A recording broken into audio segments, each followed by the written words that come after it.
Mesti ada perbedaan antara datang dengan keluar. Mesti ada perbedaan antara masuk dengan pulang.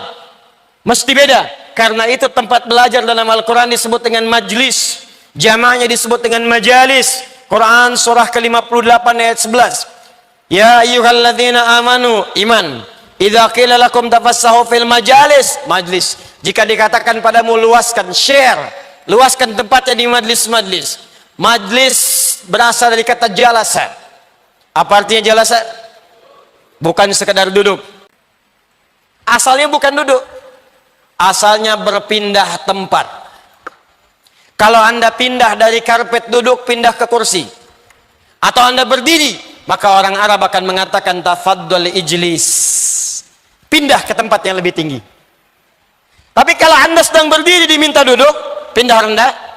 Atau dari kursi pindah ke karpet, orang Arab fasih akan mengatakan tafaddal qu'udan. Karena itu Anda sholat berdiri, tak mampu berdiri, duduk. Qiyaman wa qu'udan, bukan julusan. Tak mampu duduk, berbaring. Wa ala junubikum, berbaring. Berbaring sulit, bergerak. Bergerak sulit dengan isyarat mata. Berkedip. Berkedip sulit, jadi sholatkan. Karena tiba pada puncaknya. Tempat orang duduk saat berdiri kemudian duduk disebut maq'ad. Maq'adun jamaknya maq'id. Karena itu ketika dia beraktivitas pengen duduk santai disebut maq'ad. Orang pensiun disebut dengan taqa'ud karena aktivitasnya selesai. Tapi kalau duduk dia menempatkan dia mengangkat lebih tinggi dari sebelumnya. Mengangkat posisi lebih tinggi, lebih naik lagi, maka tempatnya berubah dari maq'ad menjadi majlis dari kata jalasa. Kenapa tempat belajar disebut majlis ilmu oleh Al-Quran? Seakan memberikan isyarat. Mesti ketika Anda hadir di pengajian, tempat belajar, mesti mengangkat Anda dari sebelum masuk sampai pulang. Mesti beda posisinya. Mesti terangkat. Apa yang pertama diangkat? Satu, iman. Yarfa'illahu alladhina amanu minkum. Kedua, ilmu. Walladzina utul ilma darajat. Karena itu ketika Anda masuk ke sini, belajar di majlis ilmu, ketika pulang iman kita mesti beda antara masuk dengan keluar. Mesti lebih kuat. Ilmunya mesti bertambah. Mesti paham. Kalau saya mengajar, Anda belajar dengan saya, tidak melekatkan diri Anda kepada Allah, tidak meningkatkan iman Anda, maka camkan kalimat saya ini. Tinggalkan saya dan cari ustadz-ustadz lain. Jika Anda belajar dengan saya, tidak menambah pengetahuan Anda, tidak meluaskan wawasan Anda, camkan kalimat saya. Tinggalkan saya, cari ustadz-ustadz lain. Karena saya tidak seperti yang diinginkan oleh Al-Quran. Mesti beda. Dan mustahil kita bisa meningkatkan iman dan ilmu, kecuali kita paham dan berkeinginan mengamalkannya. Karena itu turunlah kemudian Quran surah ke-9 ayat 122. Wa ma kana al-mu'minuna liyanfiru kaffa falawla nafara min kulli firqatin minhum ta'ifah liyatafaqahu fid din. Cara belajar belum selesai. Waliyunziru qaumahum idza raja'u ilaihim la'allahum yahdharun. Kata Allah, orang yang belajar pengetahuan pertama mesti belajar sampai paham. Jangan sampai kita belajar tidak mengerti apa yang kita pelajari. Awas, awas, awas, awas, awas. Ada sindiran tajam dalam Al-Quran. Kenapa mesti paham? Karena ilmu yang kita pelajari itu akan dipraktikkan dalam ibadah. Satu. Makanya disebut fikih, artinya paham. Karena itulah saat kita akan sholat, belajar dulu cara sholat, disebut fikih sholat.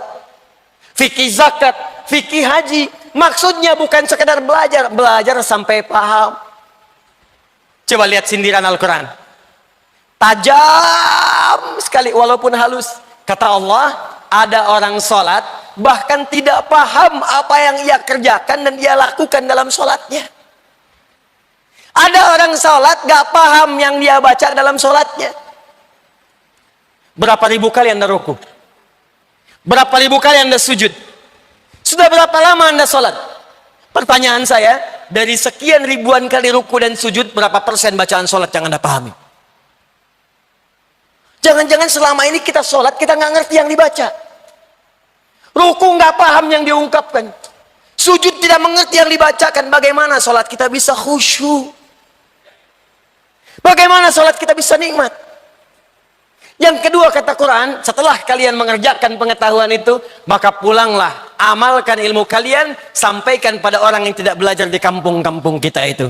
Maka jika ada orang yang belajar seperti ini, paham, komitmen mengamalkan, maka status belajarnya sama dengan mujahid fi sabilillah.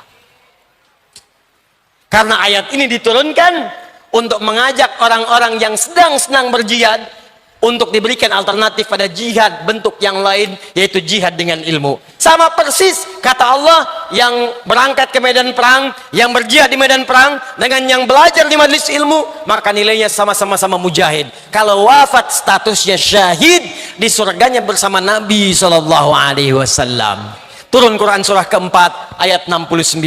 Wa may yuti'illaha war rasula fa ulaika ma'al ladzina an'ama Allahu 'alaihim minan nabiyyina was-siddiqina wasyuhada was-salihin wa hasuna ulaika rafiqa. Saya ingin komitmen dulu.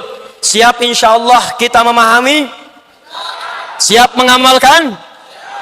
Ketika Anda mengatakan siap dengan keikhlasan hati kita, maka saat itulah status kita saat ini berubah menjadi mujahid fi sabilillah. Kalau wafat keluar majlis ini, seketika statusnya syahid syuhada. Masya Allah. Mau seperti itu? Jangan dulu, kita belum selesai taklimnya. Tapi kita tidak bisa memilih. Ya. Awas, sebelum saya lanjutkan, tapi saya ingatkan, jihad pun di medan perang bukan asal-asalan kemudian mengangkat senjata dan melukai orang. Karena jihad asalnya bukan menyerang, tapi lebih kepada membela diri dalam kebenaran dan kebaikan yang dibenarkan oleh agama. Diingat, kalau ada yang ngajak-ngajak, ayo bom orang, tembak orang, tusuk orang dalam suasana yang tidak dibenarkan, maka jangan ikuti. Karena resikonya itu sama dengan pesan kapling di neraka jahanam. Quran surah An-Nisa, surah yang keempat, ayat 92 sampai 93. Wa may yaqtul mu'minan muta'ammida fajazauhu jahannam wa ghadiballahu alaihi wa la'anahu wa 'adda lahu 'adzaban 'azima. Siapa yang sengaja merencanakan pembunuhan apalagi pada satu orang beriman, maka dia sama saja sudah pesan kapling di neraka jahanam. Dia akan mendapatkan murka Allah, dilaknat oleh malaikat, dan dijanjikan siksa yang sangat berlipat. Orang beriman mana yang pesan kapling di neraka jahanam? Makanya mustahil ada orang beriman meledakkan diri di jalanan. Mustahil ada orang beriman tembak sana tembak sini dengan kalimat Allahu Akbar, dengan kalimat dan suasana yang tidak dibenarkan. Ayo fokus ini. Apa saja amal soleh yang disebutkan oleh Nabi untuk menjelaskan petunjuk di Al-Quran supaya iman kita menguat. Al-Imam Al-Bukhari menghimpun di 57 hadis dalam kitabnya Al-Jami' At-Sahih Al-Bukhari, yang juga mengintisarikan keterangan-keterangan dalam Al-Quran.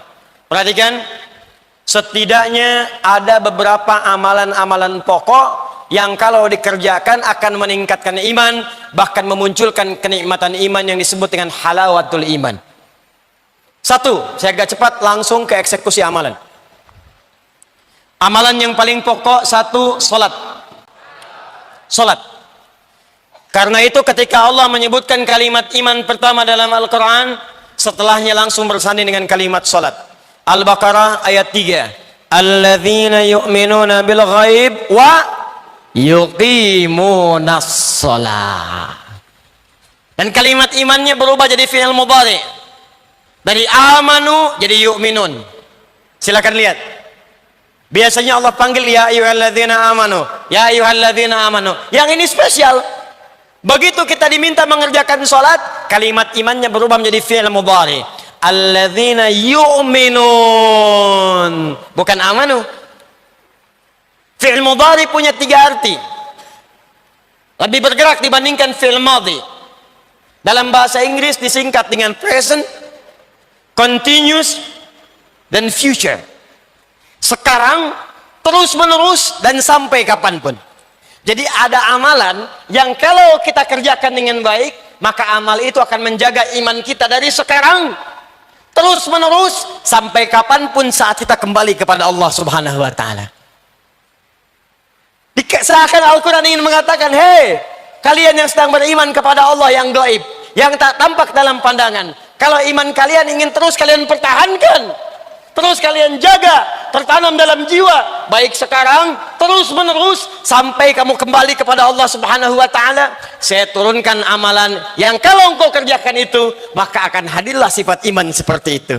Apa amalannya? Wa yuqimunas salat.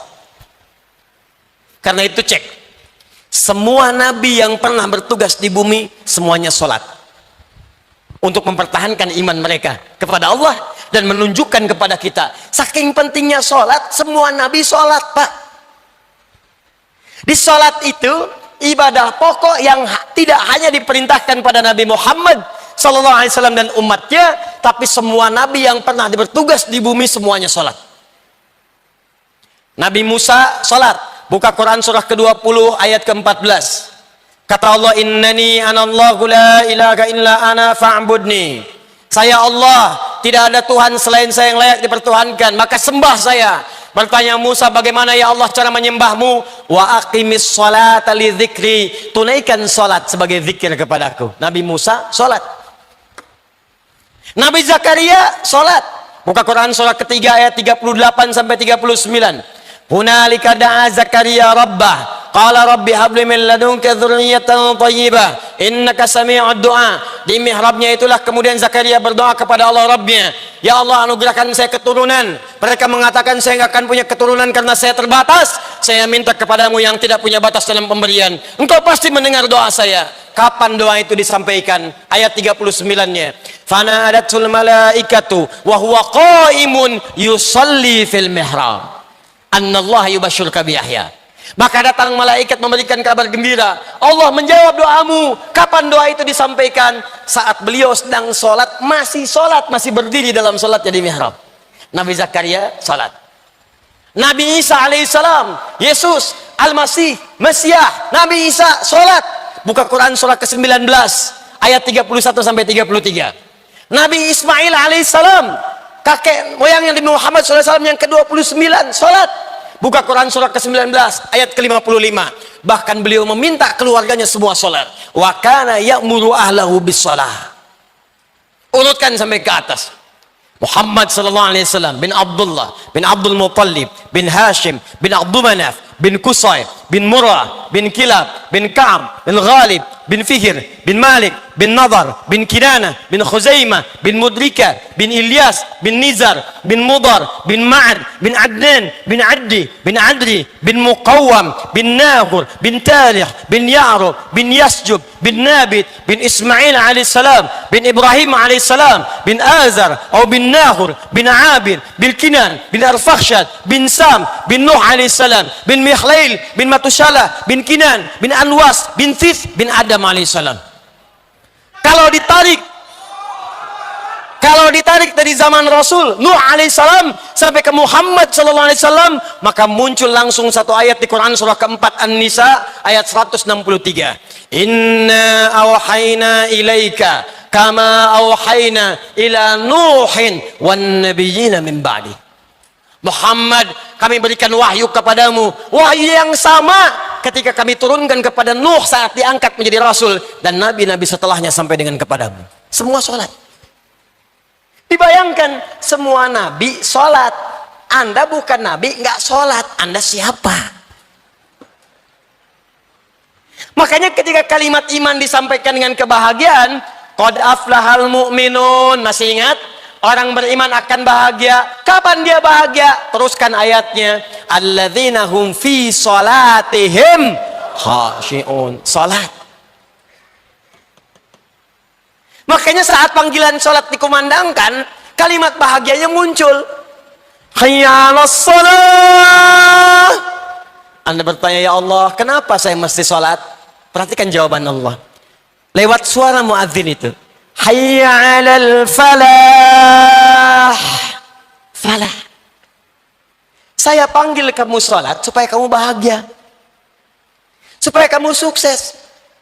Kamu nggak salat semuka langit dan bumi, tidak akan menurunkan status saya sebagai Tuhan. Kamu salat itu bukan saya yang butuh, kata Allah, kamu yang butuh. Makanya ketika Anda diminta salat, kalimatnya oleh Allah dibuka dengan kalimat minta. Punya masalah apa? Minta sini, minta. Dan kalimat imannya disebutkan Quran surah kedua ayat 153, paling kanan sebelah bawah di mushaf. Al-Baqarah ayat 153. Ya ayyuhalladzina amanu, imannya dulu. Ista'inu bisabri was-shalah. Kalau punya masalah, sabar terima. Lalu datang kepadaku lewat sholat, minta dalam sholat, aku kabulkan. Makanya setiap bacaan dalam sholat isinya doa. Dalam kitab fikih disebut as-sholatu ya doa. Sholat itu adalah doa. Jadi kalau kita sering sholat dengan baik, imannya terangkat, doanya dijawab, hidupnya nikmat sholat. Bagaimana cara sholat yang benar yang bisa menguatkan iman? Maka keluarkanlah semua jenis sholat yang disebutkan dalam Al-Quran dan hadis Nabi SAW. Ini kurikulum yang mau saya ajarkan. Yuk keluarkan semuanya. Kalau yang fardu nggak usah dicatat, yang fardu itu sudah otomatis. Jadi nggak harus dicatat lagi. Subuh, zuhur, asar, maghrib, isya, rumus telepon online terhadap Allah. Rumusnya 24434. Online dengan Allah. Anda online dengan makhluk hampir 5 menit sekali.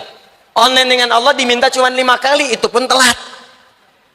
Anda online dengan kekasih, mama sebentar sayang, sinyalnya belum kuat. Gelisahnya luar biasa. Terlambat dengan Allah, online cuma 5 kali diminta sehari. Nggak ada kegelisahan itu. 24434. Dalilnya Quran surah ke-17 ayat 78. Quran surah ke-11 ayat 114. Waktunya diatur di Quran surah ke-4 ayat 103. Diminta dijaga di Quran surah kedua ayat 238. Paling kanan sebelah atas di mushaf. Aqimis salata liduluki syamsi ila ghasaqil laili wa Qur'an al-fajr. Inna Qur'an al-fajr kana mashhuda. Dalil salat 5 waktu. Dikuatkan pahalanya di Quran surah 11 ayat 114. Aqimis salata tarafayn nahar wa zulafan minal lail. Innal hasanati yudhibna sayyi'at. Salat fardu. Disebutkan waktunya di Quran surah keempat ayat 103. Fa idza qadaytumus salata fadhkurullaha qiyaman wa qu'udan wa 'ala junubikum. Fa idza tma'nantum fa aqimus shalah. Innas salata kanat 'alal mu'minin kitaban mawquta. Kata Allah, orang beriman itu pasti tahu waktu salat. Tuh, cek. Ayo cek tuh. Ayo. Kata Allah, bahasa bebasnya. Orang beriman itu, kalau benar imannya, pasti tahu waktu sholat. Ayo lihat sini. Subuh besok jam berapa? Sini, jangan lihat ke atas. Sini. 4. Tuh. 341, 340, 440, 355. Terjadi perbedaan pendapat tentang waktu sholat subuh. Ini menunjukkan Anda berasal dari daerah yang tidak sama. Dan ini menunjukkan bahwa sholat itu benar perintah Allah, bukan karya manusia. Kenapa? Karena sholat itu satu-satunya ibadah yang akan terus dikerjakan selama 24 jam di muka bumi. Karena itu azannya terjadi perbedaan waktu. Surabaya selesai azan, Sidoarjo azan. Itu selesai adzan pindah lagi. Ternyata 24 jam nggak pernah berhenti lafaz adzan. Di Mesir selesai adzan, Libya adzan. Libya adzan selesai, Tunisia adzan. Tunis selesai, Maroko adzan. Maroko selesai, Aljazair adzan. Nyebrang ke Mediterania, Italia, Spanyol, Prancis, terus 24 jam. Satu-satunya kalimat di muka bumi yang tidak pernah berhenti 24 jam adzan. Kalau itu karya manusia, mustahil bisa demikian. Ini menunjukkan kebenaran risalah Islam. Dan ini menunjukkan sholat saking pentingnya 24 jam gak berhenti. Fardu. Orang beriman tahu waktu sholat. Karena itu kata Allah, kalau sudah tahu waktunya jaga, jangan ketinggalan. Muncullah Quran surah kedua ayat 238. Hafidhu ala sholawat. Hei, saling menjaga. Ingat. Kalimat Qurannya bukan ihfadhu. Kalau ihfadhu hanya ke satu orang, jaga. Tapi kalimat Qurannya hafidhu, menggunakan alif mufa'alah, saling jaga, ingatkan, share. Anda pulang ke rumah, satu suami, satu istri, 3 orang anak, ada 5 orang di rumah, tiba-tiba Anda sudah susun jadwalnya, sholat subuh sampai dengan sholat isya. Anda bangun, istri belum bangun, bangunkan dia. Ayo, hafidhu. Anda istri bangun, anak belum bangun, ingatkan dia. Ayo, katanya ingin ke surga. Kalau perlu bikin menu sholat di meja makan Anda, simpan. Bek. Waktu sholat jam sekian, waktu sholat jam sekian. Itu yang dimaksud dengan hafidhu, saling menjaga waktu sholat. Ini yang standar. Kalau Anda ingin naikkan imannya, maka tambahkan pada jenis yang kedua. Keluarkan semua ragam sholat di luar sholat yang fardu, yang dikenal dengan nama nafilah, yang berhukum sunnah. Kalau Anda ingin berlatih meningkatkan iman ini, maka keluarkan jenis sholat yang kedua ini, yang disebut dengan sholat nafilah, yang hukumnya sunnah. 1. Quran surah ke-17 ayat 79 sampai 81. Dikuatkan di Quran surah ke-73 ayat 1 sampai 20. Dikenal dengan nama salat tahajud atau qiyamul lail. Orang beriman maka dia akan mencoba untuk memaksimalkan salat tahajudnya. Kalau sulit ia kerjakan, maka ia sebut nama umumnya qiyamul lail. Apa beda tahajud dengan qiyamul lail? Kalau tahajud salat dikerjakan didahului dengan tidur terlebih dahulu. Dari kata hajada, aktivitas yang dikerjakan setelah tidur terlebih dahulu. Kalau ditambah tak dalam ilmu sharaf, itu menunjukkan kesungguhan, usaha yang serius. Kalau ada tak dalam sebuah kalimat, ini menunjukkan amalannya tidak mudah dilakukan. Kalau ditambah tasydid sebelum huruf terakhir, dari kata syiddah, sesuatu yang tidak mudah butuh motivasi 2 kali lipat. Karena itu ketika sholat disebut dengan tahajud, Allah ingin menggambarkan tidak mudah menunaikan sholat ini. Mesti butuh motivasi 2 kali lipat. Wa minal laili fatahajjad bi. Hei, dari sementara malam setelah kamu tertidur, siap rencanakan bangun malam. Itu nggak mudah, karena itu usahakan dengan sungguh-sungguh. Mau jam berapa Anda sholatnya? Tadi subuhnya jam 3.40 misal, maka Anda ingin tahajud jam setengah 3, jam 2.30. Siapkan, siap-siap, pasang alarm dari setengah 2. Kalau perlu alarmnya 3 kali. Jam setengah 2, jam 2 kurang seperempat, jam 2 lewat seperempat. Alarm pertama mematikan alarm kedua. Alarm kedua matikan alarm ketiga. Alarm ketiga siap-siap menghilangkan kantuk dulu. Tahajud. Kalau Anda bekerja lelah, sulit bangun malam, maka kerjakan pilih yang kedua, qiyamul lail, nama umum. Nama umumnya. Qiyamul lail bisa dikerjakan sebelum kita tidur. Kerjakan 2 rakaat, kerjakan 4 rakaat, demikian seterusnya. Tahajud. Saya tidak bicara teknis dulu, saya bicara amalannya dulu. Yang kedua, keluarkan semua jenis sholat sunnah di siang harinya. Sebelum subuh ada 2 rakaat, rawatib keluarkan. Sebelum zuhur 4 rakaat. Setelah zuhur 2 rakaat. Sebelum maghrib, setelah maghrib 2 rakaat. Setelah isya 2 rakaat. Keluarkan sholat mutlaknya. Ada yang dekat dengan sholat fardu, ada yang jauh dengan sholat fardu. Syuruk, awal duha, pertengahan duha, akhir duha, sebelum asar 4 rakaat dari Ibnu Umar radhiyallahu taala anhuma. Sebelum maghrib kalau memungkinkan 2 rakaat. Sebelum isya 2 rakaat. Keluarkan semua jenis salat yang bisa kita kerjakan. Kalau mampu Anda lakukan ini, maka demi Allah saya katakan, saya tutup untuk bagian yang pertama ini, saya tutup. Jika mampu Anda istiqomah mengerjakan salat ini saja, saya belum bicara puasa, belum bicara zakat, belum bicara infak, baru sholat saja. Kalau benar Anda kerjakan ini dengan baik, maka akan terjadi perubahan dalam hidup Anda, maka muncullah kenikmatan iman yang pertama. Kalau di awal-awal Anda terlambat sholat fardu, perasaan biasa-biasa, maka setelah membiasakan yang ini, tertinggal sholat sunnah pun hati Anda akan gelisah. Subuh jam 3 lewat 40, Anda bangun jam 3 lewat 35, 5 menit sebelum subuh, begitu Anda bangun, ya Allah saya terlambat, padahal subuh aja belum, karena Anda terbiasa menunaikan sholat sunnah. Terjadi perubahan. Dan yang paling hebat, ketika imannya mulai meningkat, ketika kemudian ibadahnya mulai meningkat, maka amal solehnya pun akan mulai muncul dalam hidupnya, akan terjadi perubahan dalam hidup Anda.